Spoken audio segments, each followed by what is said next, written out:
Aizik Zimerman, you are the CEO and owner of Blanton Plumbing. Thank you for joining me to record Toolbox for the Trades live here at Pantheon. Welcome. Thank you, Jackie. Thanks for having me. It's really cool to be here again. I did the same interview a year ago. What I love is just coming back a year later and getting to see how our business has changed, the industry. It's kind of like a good measuring stick for us. Amazing, amazing. Okay, so Aizik, even though we are recording this at Pantheon, I do want to kind of do a classic little episode here with you. So I'm going to hit you with my classic question. How did you get into the trades? Definitely a roundabout story. So I don't come from a plumbing background. I do come from a small business background. My parents were local entrepreneurs in Cleveland, Ohio. So I grew up knowing that I wanted to own and run a business one day. And so most of my background prior to the trades was in finance, private equity, buying, building companies, and was looking to do something new and had met some people that owned plumbing and HVAC businesses. Some people like John Wilson you've had on the podcast before. Yes. And others. And I ended up coincidentally meeting them, shadowing their business, and just fell in love with the industry, the trades, and decided I wanted to buy a plumbing company. And now 3 years later, here we are. So 3 years later, you bought Blanton Plumbing. Yep. Yeah.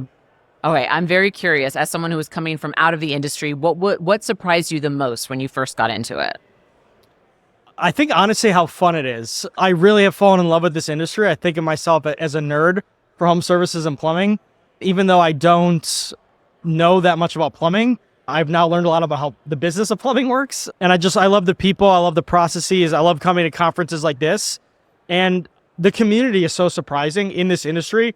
It's very unique. You know, I have people who join my team from other industries, and they come and there's so many companies doing the same thing as you that it can serve as a blueprint, and people are so willing to share. I just think it's one of the most surprising and honestly beautiful things about the industry. The community is 100% one of the reasons why I love doing this show and why it's been such a joy, because I'm always so blown away by how much contractors want to help one another. Yeah. I don't think you really can see that in any other industry. I agree 100%. So tell me a bit about what you've done to Blanton since joining. Before we hit record, you were telling me that you guys have grown quite a bit. So why don't you tell us a little bit about that?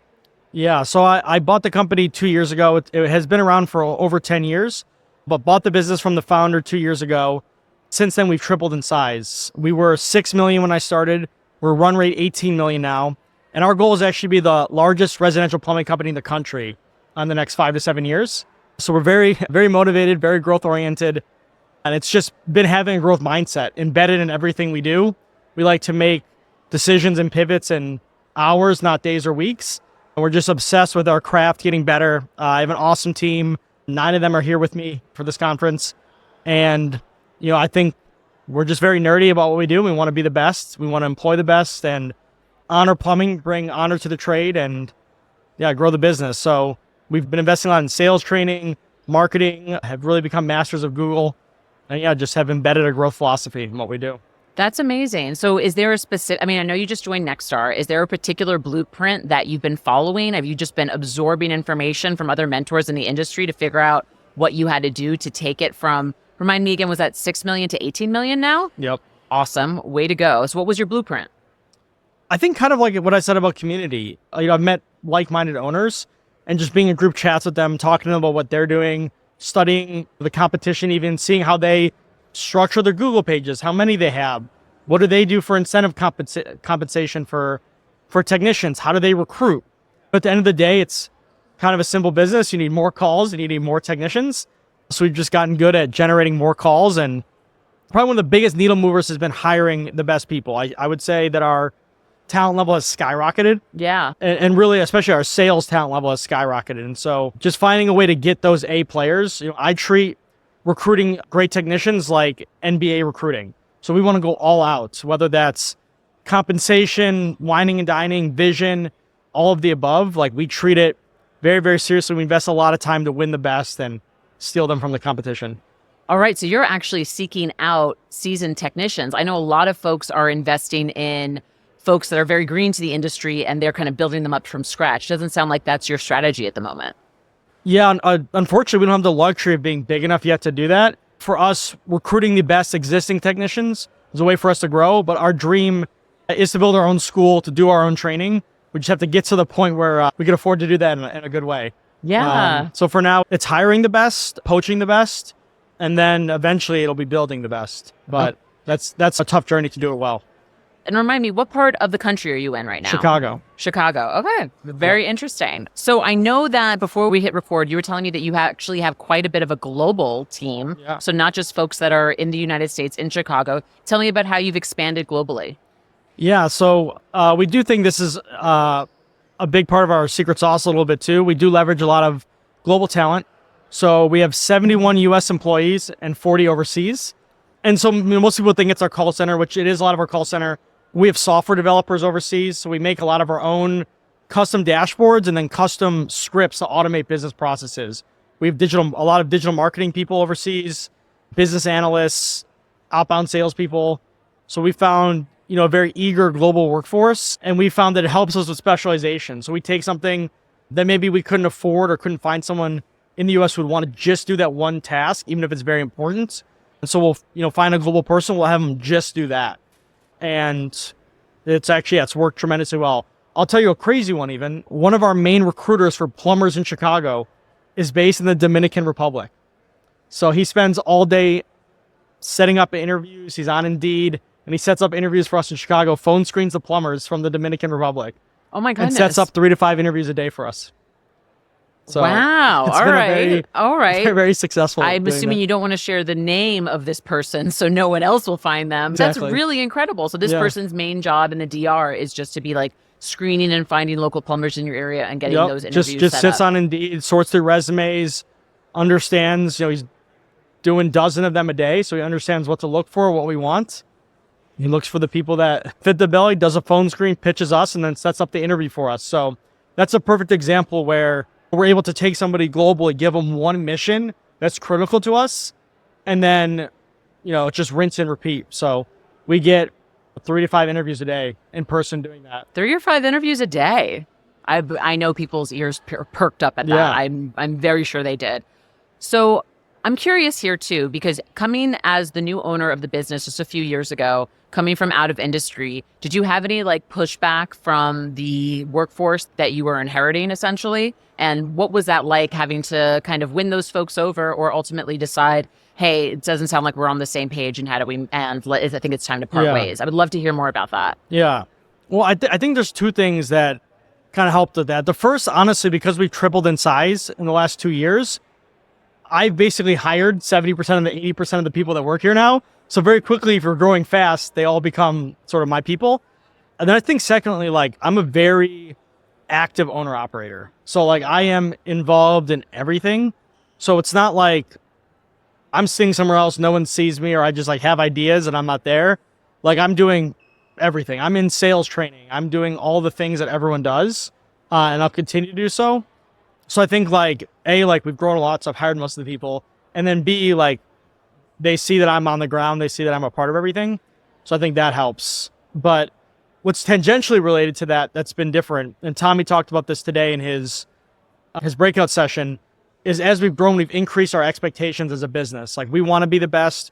We want to hire the best. We want to be the best place to work in plumbing. And to do that, we have to have high expectations of ourselves. And as we've grown, our expectations of ourselves have grown. And what we expect out of our people now, our technicians now, our salespeople, is completely different than even a year ago. And so there's been that cultural movement to get people on board with this, how we approach every single service call, what we expect to offer the customer, from the entire service system of how you go through a service call to what we expect in terms of pictures and videos and the after call reports. Tommy said it in his breakout session as well. There's a lot to do as a technician. We expect a lot of our people, and that's just that bar is going up and up. And so I think for our people, it's finding the people who want to be a part of that winning team, want to adapt, have the high expectations of themselves, and then finding the people who that's not a good fit for. That's definitely not a fit for everyone. And so that's been a big, big change. So this is kind of talking to change management, which I know is so important for owners, especially owners like yourself who come in and grow the business and grow an existing asset and blow all of its records out of the water, essentially. How are you able to consistently change expectations you have for yourself? Or is that something that you just do automatically? That's a good question. Honestly, what changes my expectations of myself is coming to stuff like this. Yeah. I hear, some of the titans of the industry talking. You're in these breakout sessions, you're talking to people, and, my expectations of myself change, and that trickles down. I want more out of my life. I want more out of my business. I want more out of my people so that we can all win together and win bigger. I get energy from stuff like this, from meeting people, from seeing success. I love seeing success, studying success. And I think I have a lot of hungry winners on my team. So when we see someone else being successful, we want to know, how do we get to that table? How do we eventually get there? That's how we invent ourselves, studying the best, seeing the best. So 2-3 years now, you've been at the helm of this company. Has there ever been a moment where you've been like, what the heck did I do? And I need to sell this business right now and like cut my losses and go. Have you had a moment like that yet? Honestly, no. I mean, there's crazy stuff that happens every day. Like, it is not a straight up business. Like, yes, we've grown a lot, but it's been blood, sweat, and tears, daily knife fight to do it. Ups and downs, forward progress, then going backwards. But there's never been a holistic moment where I felt that way because, number one, like, we're in one of the best industries you can be in. Residential plumbing, everyone needs us. You always want to shower and use the bathroom. Yes. And then number two, I have a great team, a winning team, a team that cares about this and is passionate about this. So with those two facts, it's very hard for us to sustainably be in the down. And we know we want to win and we're doing everything we can. So I've never had that moment, really. I mean, obviously bad days, but I have more moments where I feel like very blessed and shocked by, I'll be in places like this and I'll just think to myself, like, I wouldn't have expected things to have gone this far in 2 years. And I think how cool it'll be, God willing, knock on wood, keep things going 5 years from now. Yeah. Where we could be. Yeah. I love talking to owners, operators about their bad days, about those moments. And I love, by the way, how you're really celebrating your team of winners, and you're accrediting your success to all of their hard work as well as your own. But I'd love to talk about those bad days because it's easy to come on a show like this and talk about all of the awesome wins you've had. But I think those bad days are better because I know for a fact there have been people that have tuned onto this show and they've just had like the worst day of their year or their career even. And it's so important to share those moments. So what would you say to someone who's like in the thick of it right now and is really struggling to see a path forward? Yeah, I mean, we've gotten our teeth kicked in so many times. Maybe a year and a half ago. So I was like 6 months in. Our top sales guy quit without notice, and he was 40% of our sales. Wow. So in 24-hour span, 40% of our sales walked out the door. So obviously that's a crazy moment. And so there are very rough days. I just try to remember what I just said earlier, which is we're in the right industry. We know that our intentions are right. And so if we can just make it through every single day, we know that brighter days will come, and just not giving up. And I think as long as you're doing the right thing, your intentions are right, and you have a learning mindset, you will adapt. Like, I consider myself always to have a beginner's mindset. No matter what it is, we never think we're done. So if you have that mindset, the better days will come. I don't know, ask people, ask friends who are in similar businesses, similar roles, like what they did in this scenario. This industry does have a lot of ups and downs too. So everyone's gone through weird, crazy stuff, and they have. Everyone has a story. Yeah, I know. It would be so fun to do like a little side-off podcast, like a few episodes, like the worst day I ever had in the trains. This is probably one of the craziest industries to do it in. I think it would be really, really fascinating. So actually, I would love it if you could indulge me. Walk me through when you're the top sales guy who 40% of your revenue walks out the door. How did you respond, and what was your strategy to turn the ship around? I took it as a challenge. So there wasn't really much notice to this either. So it was pretty surprising. But again, it comes back to the team. Like, we had other people on the team who we believed in who could step up. So we gave them more opportunities. He was a very successful sewer salesman that left. So we gave other people on the team who had been waiting for an opportunity to run some of these most valuable calls that we had. We gave them an opportunity to step up and run them. And a lot of them found a lot of success. And honestly, that set us back months. Like, if you look at our revenue chart, we didn't really go down that much. Maybe we lost 5%. Sure. But we kind of hit a plateau for 4, 5, 6 months where we were just kind of trying to claw our way back up to a growing position. We're able to stem losses by, again, having people step up. They did an amazing job. We retooled, regrouped. And I look back now, and honestly, that was one of the best, most defining moments that ever happened to us, because it forced us to evolve, not be so reliant on one person, bring up other people, evolve our sales process, evolve our management process.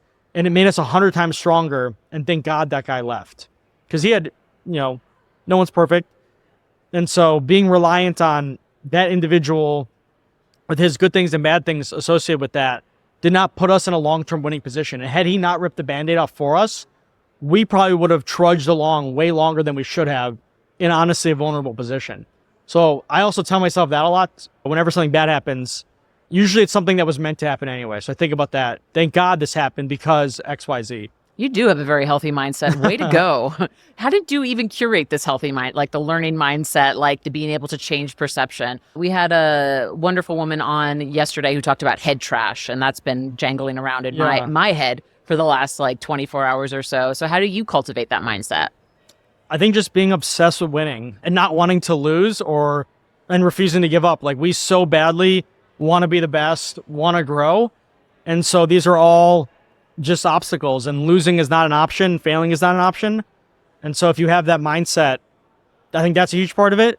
And then being genuinely curious. Like I really do love this industry. I love my company, and I'm obsessed with, like, I listen to this podcast for fun. I listen to other trades podcasts for fun.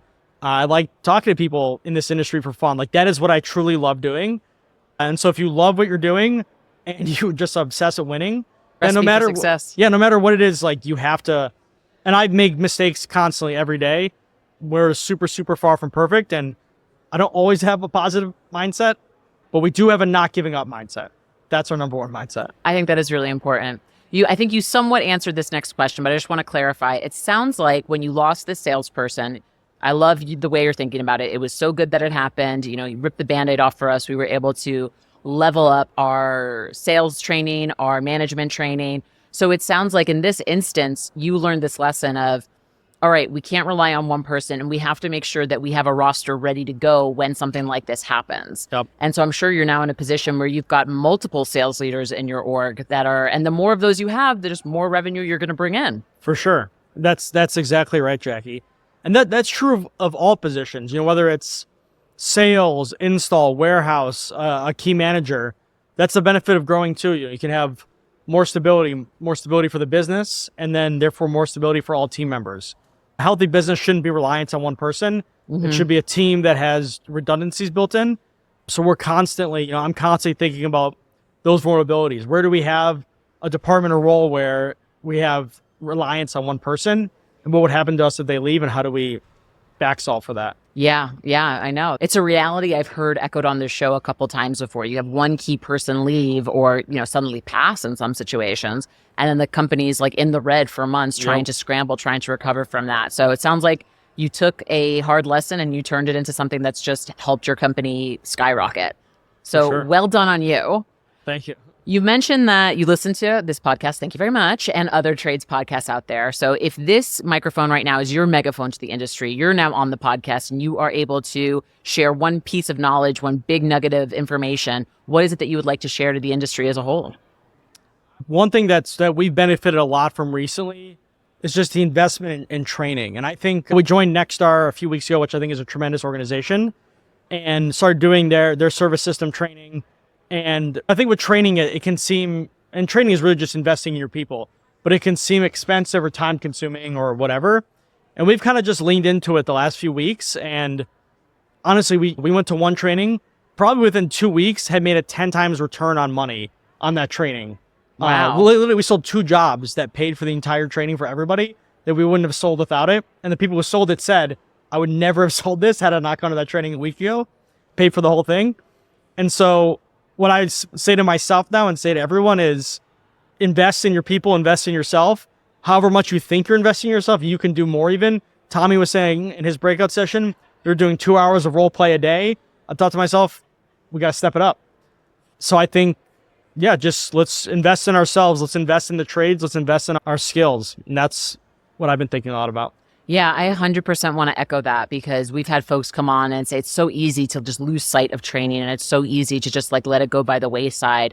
But it's like working out. It sounds like it's like exercise or like showering. Like you have to do it every day in order to be clean. And so I'm so happy that you brought that up. And thank you for sharing kind of one of your more rough days on the job. Let's end this on a positive note. Can you tell me about one of the most memorable days you've had since becoming the leader at J. Blanton?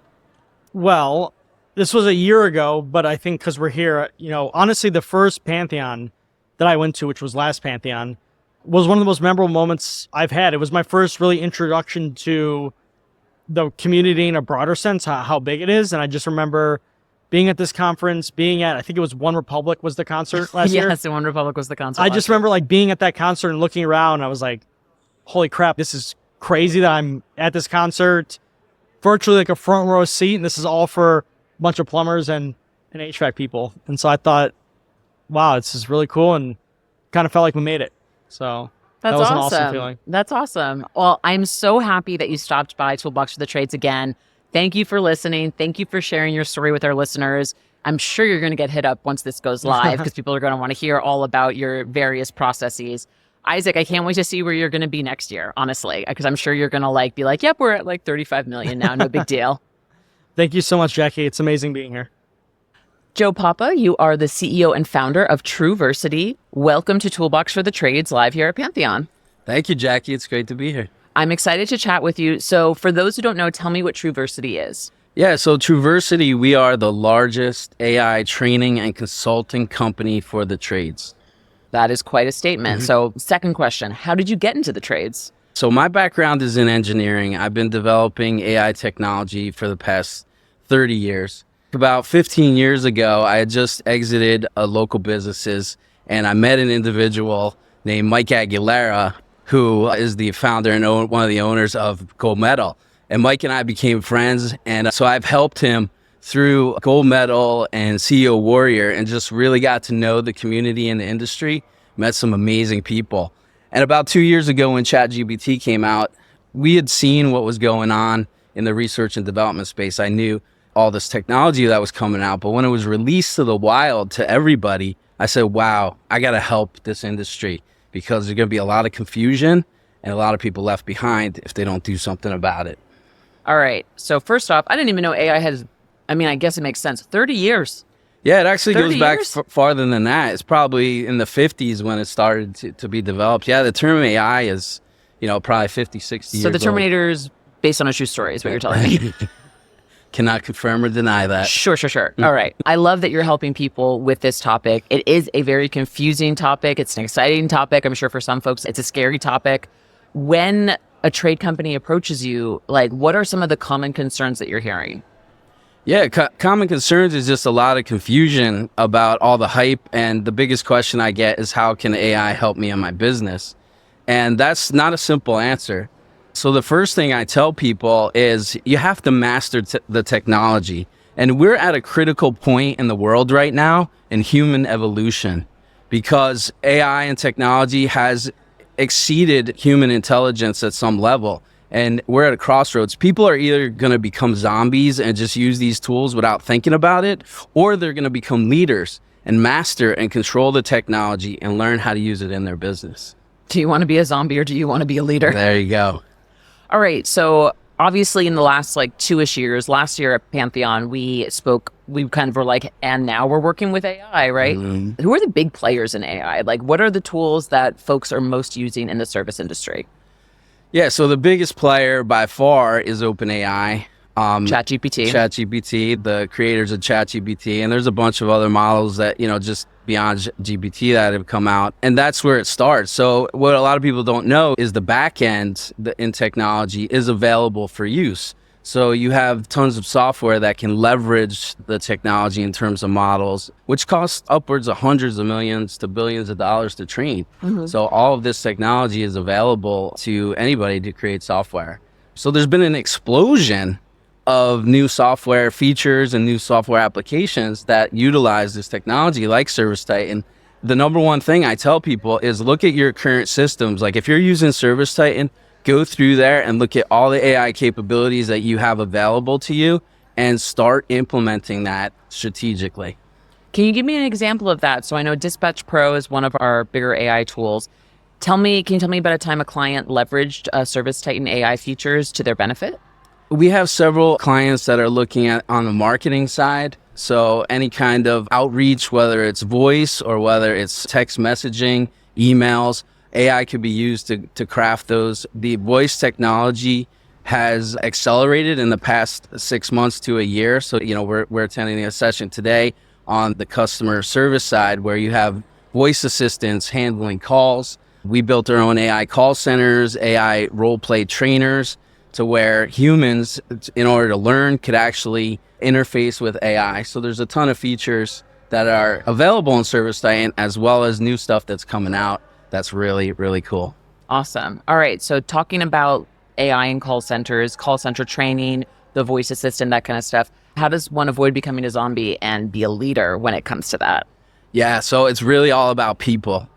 And this is what companies really need to know right now, is that technology will only get you so far. It's investing in your people and leveling up your people that get you to new heights. So if you have an AI call center, there's always going to be a human element to it, because AI can't handle complex issues, or you just get customers that prefer to talk to somebody. So you want to be able to have that capability where not only do you have AI, but you also have people that are fully trained that can handle the calls extremely well. They're well skilled and well trained in ServiceTitan so that they can do what they need to do on the fly. And it's really about leveling up the people, not so much the technology. Yeah. I'm going to give you a hot take. I know it's 8:00 in the morning. I'm going to give you a hot take. I think computers are pretty dumb. Computers are really dumb. Yeah. Like if you miss a colon somewhere, if you don't remember to close a parentheses, your formula, the computer's like, I don't know, I can't do it. I can't do it. So that's what I'm thinking about when I think about AI, just as a layman, not even as an employee of ServiceTitan or somebody whose company is developing AI tools. I'm just like, I just don't see how it could even be that good. I'm just like picturing, I have this idea of sci-fi robots and I'm like, no way is it going to be that smart. Yeah. Anyway, I just jumbled some words at you. Your turn to respond. Let me put it in perspective for you, Jackie. OpenAI just came out with a new model a couple weeks ago called O1. It has the capabilities to perform complex mathematics at the level of a rocket scientist. And I went through and I tested this. I went to the prompt and I said, solve the equation that Good Will Hunting writes on the blackboard, right? So it responded. It first of all knew the equation that he wrote. Then it step by step figured out and solved the entire equation and explained it every part of the way. And I was just like blown away. Like I was like, I didn't even know the equation. Like, this is incredible. So how about them apples? Yeah, there you go. Thank you for that explanation. This stuff is still so like, how do you get people like me to not be intimidated by AI? Yeah. So start small. Like that's what I tell people. And I hate to be like on a soapbox for ChatGPT and OpenAI, but really they're the leaders in the market. And there's other companies, Perplexity and Gemini, and some of the Apple stuff that's coming out now. I mean, like where we are in time right now, Apple's leveraging a lot of the OpenAI technology. But as an individual, the first thing you should do is just get familiar with ChatGPT and use it every day. Download the mobile app on your phone and use voice mode. Okay, I have a 15-minute commute into the office. In 8 minutes the other day, just in a conversation with ChatGPT through voice mode on my phone, I redesigned the entire website and redesigned the web page, all the copy in 8 minutes, forwarded it to my web designer, and he went and implemented it all. That would have taken me probably 2 to 3 weeks working with a team. So were you just speaking to ChatGPT and they were giving you solutions, or were they like mocking up? Because that was one use case I learned about for AI, is just great use to like take meeting notes and all of that good stuff. Was that what you were doing? So when I go into work, I look at my priorities for the day, what I need to create. So if it's like an email or a report, or you're working on something, it says just start there with a key result that you want to achieve, and just tell the tool, hey, I want to create this. And here's the information about it. Here's what I want it to do. Here's what I want it to say. It now has memory. So over time, it will learn things about you and your company. And then the last thing I do in every conversation with ChatGPT is I ask it, what questions should I ask you? That's going to be my last question for you. So I guess ChatGPT can soon take over this podcast. It'll never replace you, Jackie. Thank you so much. Thank you so much, Joe. So you asked ChatGPT, what else should I have asked you? Yeah. And it spits out pretty solid information, I guess. Yeah, it'll give me like 10 questions and like 3 of them will be gold. I'll be like, wow, I didn't even think of that. Oh boy. Wow. I mean, it's scary, but it's also exciting. And I can definitely see the time-saving benefits from a personal management perspective. This podcast, what we're doing today, this is a little bit different than my normal day-to-day. Normally, I have a pre-interview with someone. I curate 6 to 8 questions to guide us. But I'd be lying if I told you I never went into ChatGPT and was like, what's a question I should ask a sales supervisor in HVAC? You know? And sometimes it's really spot on. Yeah. Awesome. Yeah. And it can access the web too. So if you have a guest coming on the podcast, you can say, hey, access the web, see what you can find out about Joe Papa, and give me some really good questions to ask him about how the trades and home service companies can succeed in AI. Amazing. Do you have a story with one of your clients who's worked with TruVersity? Do you have a success story or a memorable experience you'd like to share? Yes, there's a few, but this one was interesting. So I was working with a client and we did a ringless voicemail. So this technique works extremely well. So we generated a personalized voice message with AI that sounded extremely realistic, and it was personalized to the customer. So it would say, hey, Mrs. Jones, thank you for trusting us in your home with your air conditioning repair. We have some questions for you. Can you please give us a call back and put the number in there, right? So we send this out to hundreds of customers. And what's really nice is that the customers can call back when they're ready to talk, right? So on the phone, it does a transcription. They can just click on the phone number and call back. So what was interesting was we were getting a lot of callbacks, and so we used the name of the person that was in the office named Kristen. So we said, hey, this is Kristen calling on the ringless voicemail, but it wasn't her. We could have cloned her voice, but it wasn't her. So they call him back and they're asking to talk to Kristen, and Kristen knew about it, so she would handle the call. But one day, somebody else answered the call, Dana, and this gentleman said, you know, we did this like 3 times, and he calls back and he goes, Dana, would you please tell Kristen I'm sorry for not calling her back? And I was like, whoa. Like, I kind of felt guilty, like maybe we should tell this guy this is AI. But so we kind of changed our approach a little bit since then. But that's the power of where the technology is today, is that there's so much that you can do to get efficiencies in your company and really move the needle, and then focus on investing in your people's education so that they can handle the tasks that are really designed for humans, like complex tasks or just building a relationship with somebody. Like, that's something AI just can't do. Yeah. So it sounds like with TruVersity, what you guys really do is you just help educate all the folks working in this industry about, hey, this is this tool that's available to you now. Here are all the different ways that you could use it. Let me help you get familiar with it so you can optimize and drive efficiency. Yeah, so that's one pillar. 3 pillars of service for us are training, consulting, and technology. So on the training side, we help you learn the tools. We help you level up your people to master AI and technology and really become leaders. On the consulting side is we help you gain efficiencies in your processes and be ahead of the trends. Like, you got to know what's coming 2 years from now so you can prepare. And finally, technology. We offer a number of things. We're just getting into humanoid robotics. We have AI call centers, AI trainers. So if you need AI to do role playing with your teams, we build those. And we're just coming out with new technology all the time. That is super cool. So besides just get in ChatGPT, just start using it every day, what other piece of advice would you have for our listeners who are looking to adopt AI? So I would take somebody in your company that's more technical and enthusiastic about AI and make them like the AI leader of the company, because there's other issues that you need to address in terms of IT and security. One advice I'll give everybody is that if you're looking to use ChatGPT for your organization, sign up for a Teams account. Okay, it's a mini version of their enterprise account, but the security is much tighter. They don't use your data for training. I was just talking to a number of individuals here, and they're telling me they're putting financial data into ChatGPT. They're putting company proprietary information. I just squirmed, and my producer squirmed at the same time. Sorry, didn't mean to interrupt you. They're putting proprietary information. Go. Yeah, so you got to protect yourself. So if you do that, I would go back to ChatGPT and ask it, like, can you give me the financial information for your company, and see if it spits it out, because that's pretty scary. Yeah, so definitely hire, and we can help out with this, is an IT or security professional that is aware of the new challenges that are faced with AI. But I strongly recommend that you have one point person in the company that's thinking about this all the time. Amazing. What questions should I have asked you that I didn't? How people can reach out to me if yes, they need go help? for it, yeah. All right. Well, TruVersity, I'm sure that is Googleable. Yes, definitely Google us. You could go to TruVersity, TruVersity.com. We have 12 divisions, so we serve many different industries. But if you go to /home service, you'll see all of our resources that we have for home service companies. The best way to contact me, if you reach out through LinkedIn, and I'm Mr. Joe Papa, Joepapa. You can find me on LinkedIn. I love to connect with people there, and we can talk directly through messaging. Amazing. Well, Joe, let me tell you, I cannot wait to watch her on the airplane home later.